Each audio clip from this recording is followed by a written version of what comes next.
कुंती, देखो कौन आया है।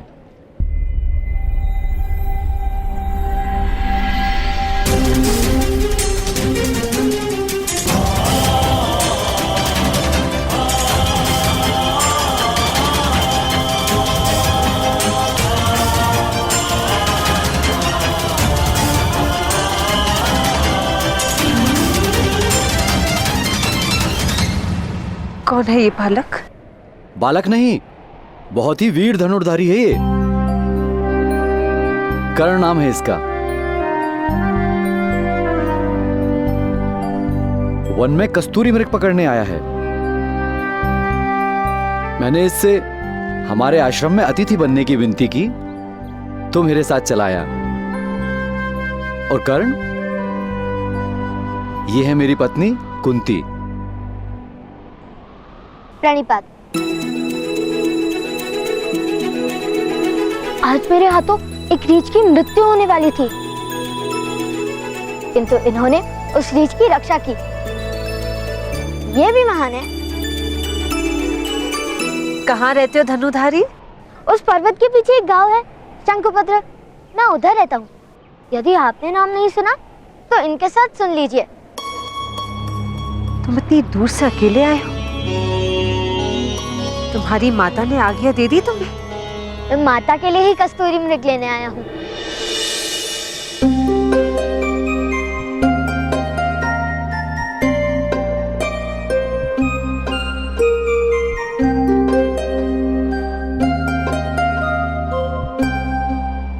एक बात बताइए महोदय, आपके आश्रम में भोजन नहीं करते? अवश्य होता है पुत्र। क्यों? आपकी पत्नी यहाँ है तो भोजन कौन बनाएगा? पुत्र, भोजन मेरी दूसरी पत्नी बनाती है।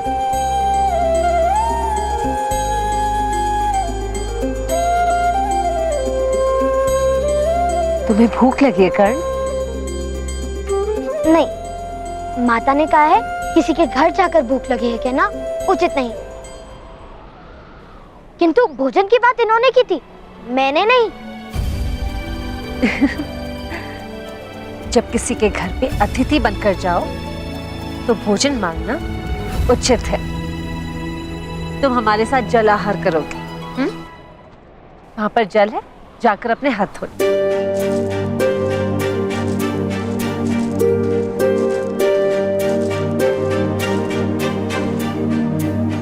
ये हमारे साथ भोजन करेगा? इसकी जात क्या है आर्य? बालकों और सन्यासियों की कोई जात नहीं होती माधुरी। ये बालक है और हम सन्यासी, तो जात क्या पूछना? कुंती, आज कर्ण को अपने हाथों से भोजन खिला दो और माता बनने का सुख प्राप्त कर लो।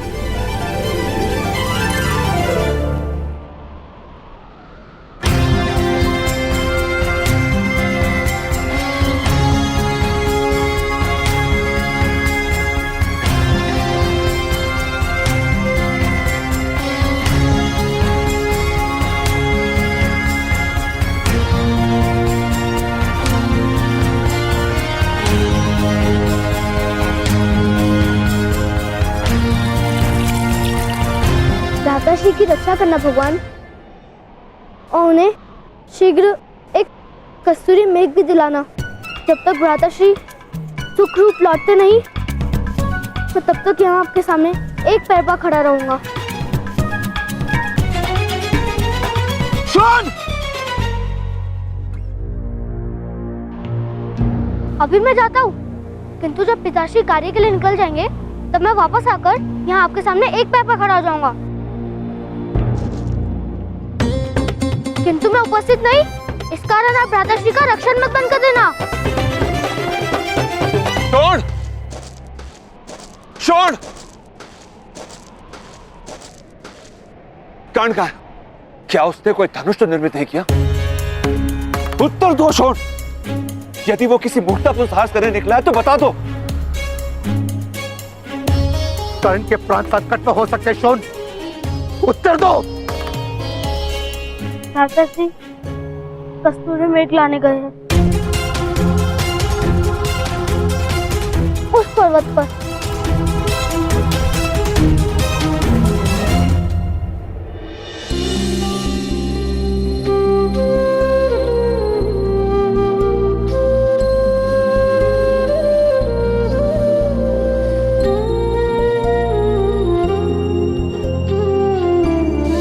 माता, मुझे भी अपने हाथों से भोजन कराओ। कोई आवश्यकता नहीं है। दोनों 9 वर्ष के तो हो गए हो, गुरुकुल जाने का समय निकट है। मैं बड़ा हो गया हूँ ना, अपने हाथों से भोजन करता हूँ।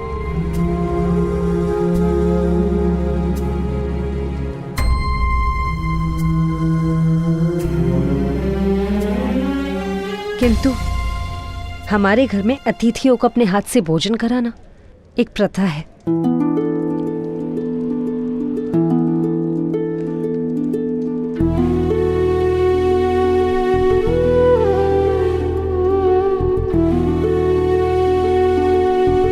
खा लो पुत्र।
अरे कहाँ जा रहे हैं आप?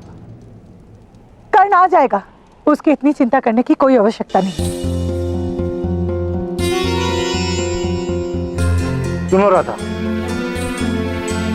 सोनार के पास एक अज्ञानी हीरा लेकर गया।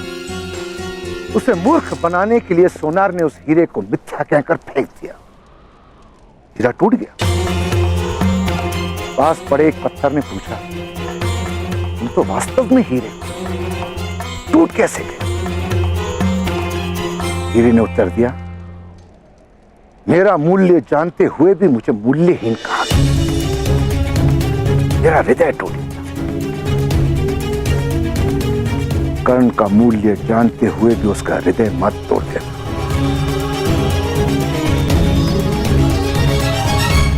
अन्यथा समय तुम्हें क्षमा नहीं करेगा।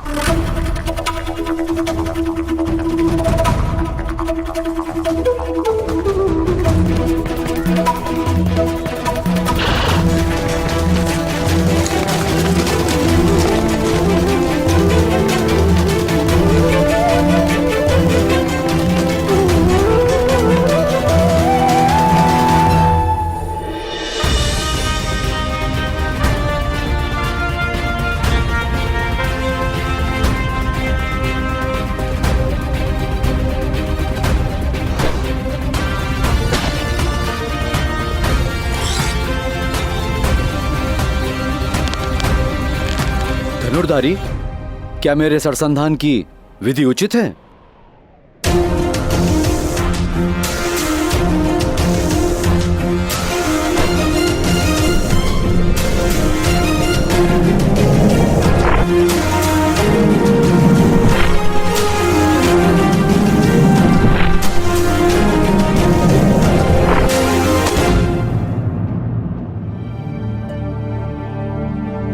तुम चेष्टा करोगे?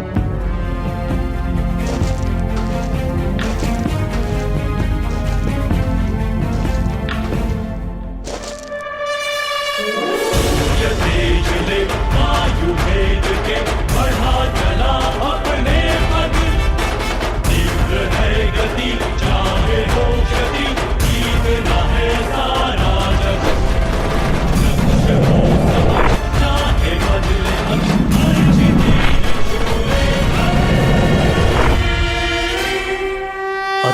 वत्स, तुम इस आयु में इतने अद्भुत धनुर्धारी कैसे बन गए? मेरा तीर तो चला गया, आपका तीर लौटकर कैसे आया? क्योंकि मैंने उसे लौटने की आज्ञा दी थी पुत्र। आपके तीर आपकी बात मानते हैं? हाँ,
बाणों का तो कर्तव्य है बाणावली की आज्ञा का पालन करना।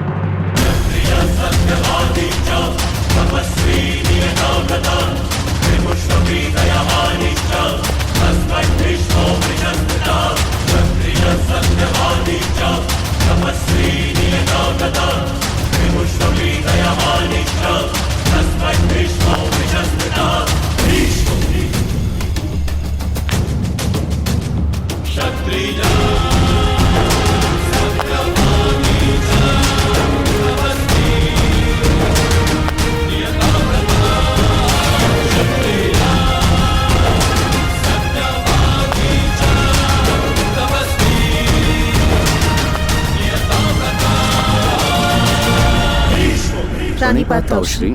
आयुष्यमान भव, तुम दोनों का कल्याण हो। कुंती पुत्रवती भवा।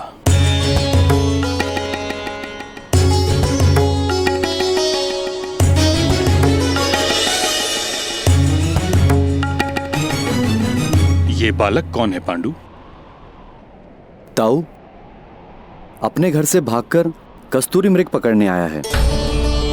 मुझे वन में मिला तो इसे अतिथि बनाकर अपने साथ लाया। कर्ण, ये है मेरे ताऊ श्री महामहिम भीष्म।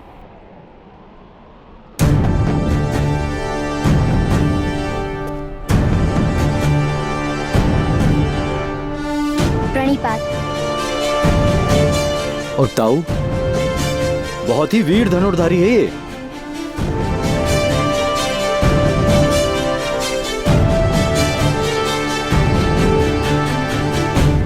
शब्द और बाण दोनों पर जब तक पूर्ण अधिकार न हो उन्हें मुक्त नहीं किया जाता।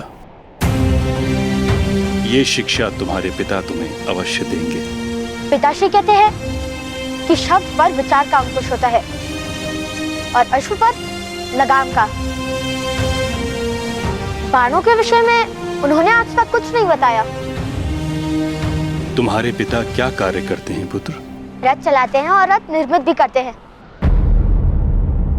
किंतु मैं वो कार्य नहीं करूंगा। मैं तो धनुर्धारी बनूंगा।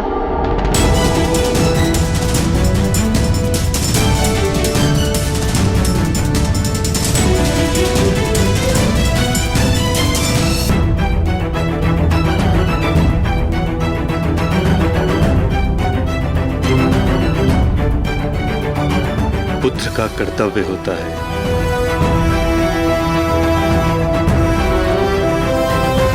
पिता के कर्मों का उत्तराधिकारी बने। कर्म में परिवर्तन कोई नहीं कर सकता। तुम सूत के पुत्र, तुम सूत के पुत्र हो, सूत के पुत्र हो, सूत के पुत्र हो, सूत के पुत्र हो। तुम्हें सूत ही बनना।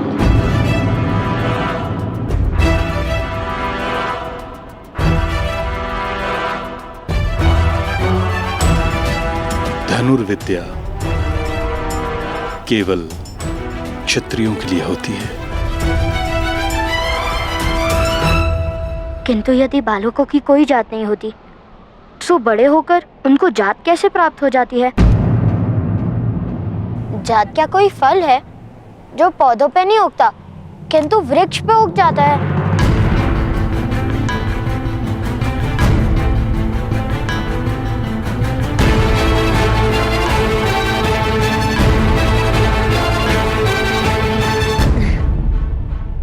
पुत्र, इतनी बुद्धि लगाओगे तो थक जाओगे। तुम्हें अपनी माताश्री के लिए कस्तूरी मृग लेने जाना है ना? मैं चलती हूँ तुम्हारे साथ।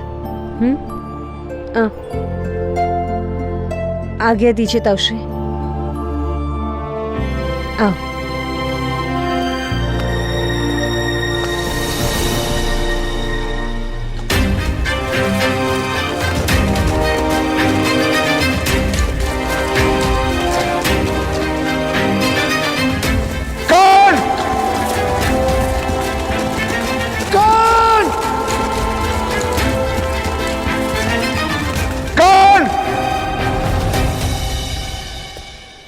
पुत्र पांडु, जी ताऊ।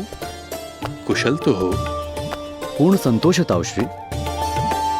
सत्ता और संपत्ति के त्याग में इतना सुख होता है, ये बात हस्तिनापुर के राजभवन में रहकर कभी न जान पाता।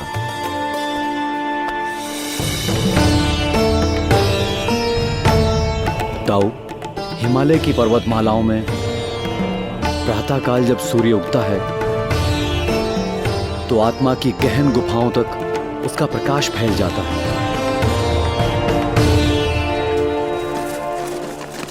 अभिरथ, वो वहां उनसे जाके पूछें।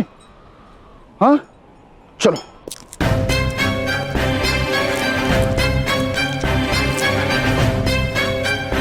क्षमा कीजिए ऋषिवर, एक बालक इन पहाड़ों में कस्तूरी मृग पकड़ने आया है। क्या आपने देखा उससे? कर्ण? वो हमारे ही आवास में है। क्या वो आपका पुत्र है? जी। घबराइए मत महोदय, कर्ण सुरक्षित है। वो और मेरी पत्नी कस्तूरी मृग लाने गए हैं। आपका बहुत ऋण है जो आपने उसका रक्षण किया। थोड़े समय विश्राम कर लो, मेरी पत्नी और कर्ण बस आने ही वाले होंगे। जी।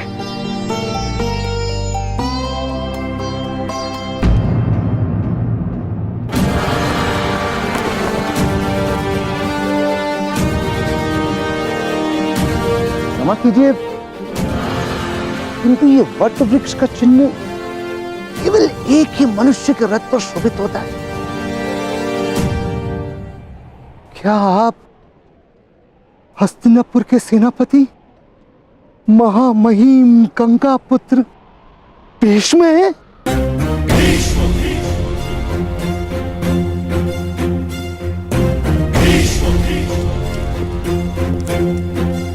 कल्याण हो पुत्र। आपके शौर्य और न्याय की चर्चा पूरे आर्यवर्त में है महामुनि। आपके चरण स्पर्श करके मैं धन्य हो गया।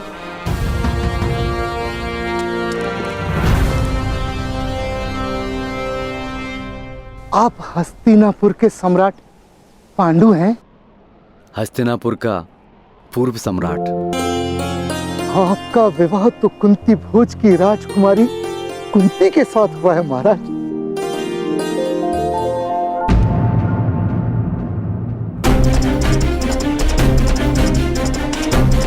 यदि ये बालक राजकुमारी की आंखों के सामने रहा तो शीघ्र ही वो लोकलाज की चिंता त्याग कर इसे अपना लेंगे और बहुत बड़ा अनर्थ हो जाएगा। इसलिए इस बालक का राजकुमारी से दूर और गुप्त रहना अनिवार्य है।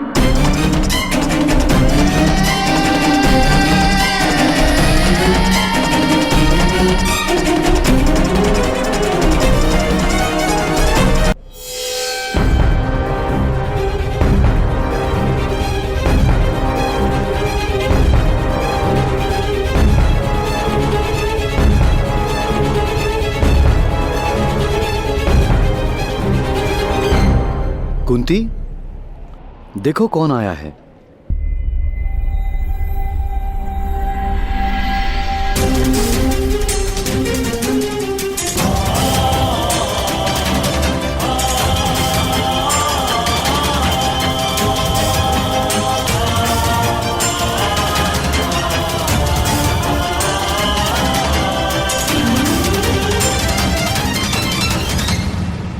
कौन है ये बालक?